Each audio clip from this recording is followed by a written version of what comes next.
धिकार खां परे हसद खां कोहें दूर हुआ। उहे असांजे माण पे जो नूर हुआ। उहे हुया त सिंध जागंदी हुई। उन्हनि जो ख़्वाहिशूं अमन जो सॾु हुयूं। असांजा ग़म ख़ुशियूं उन्हनि सां गॾु हुयूं। उन्हनि जी कसवटी में सादगी खे ओज हो, कला खे क़ाइदे खे, आजिज़ी खे ओज हो। उन्हनि जी लाॾ कोॾ में हया जो एतिराम हो, सदा में हर सुवाल में सखा जो एतिराम हो। उहे हुया त वाव खां असांजा वण ॻरा हुआ।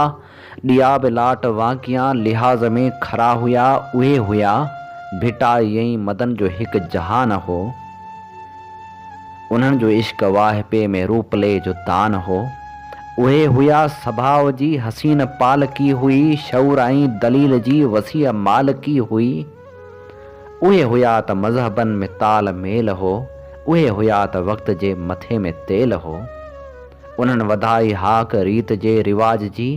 उहे हुया त साख हुई समाज जी। उहे वया त मूर्तियूं कज़ा ते रोईंदियूं वयूं। पखनि जी लॾ पिलाइण वक़्तु नीर पोईंदियूं वयूं। उहे वया ॿ हथ बि पेट सां ॿधा असां। उहे वया त पस्तियुनि जा पेर हित लधा असां। उहे वया त वाहुणियुनि जो हॾ कटे वया। उहे वया शहर बि शिकलियूं मटे वया। उहे वया त का मगल सुतर नथी खणे। लॻे थो कंहिं बि अप्सरा खे मुड़ुस कोन थो वणे। उहे वया हमरचे जो मिसाली चाह वियो रुसी। उहे वया असां वटां दरिया वियो रुसी। उहे वया त चंड खे ॾिसण जी सिक नथी लॻे। उहे वया त सिंध जी मुंडी में टिक नथी लॻे। वतन जे हुब रखियो अचनि था रूह जी रिहाण सां। वया हुआ त सिंध खे वठियूं वञनि हा पाण सां।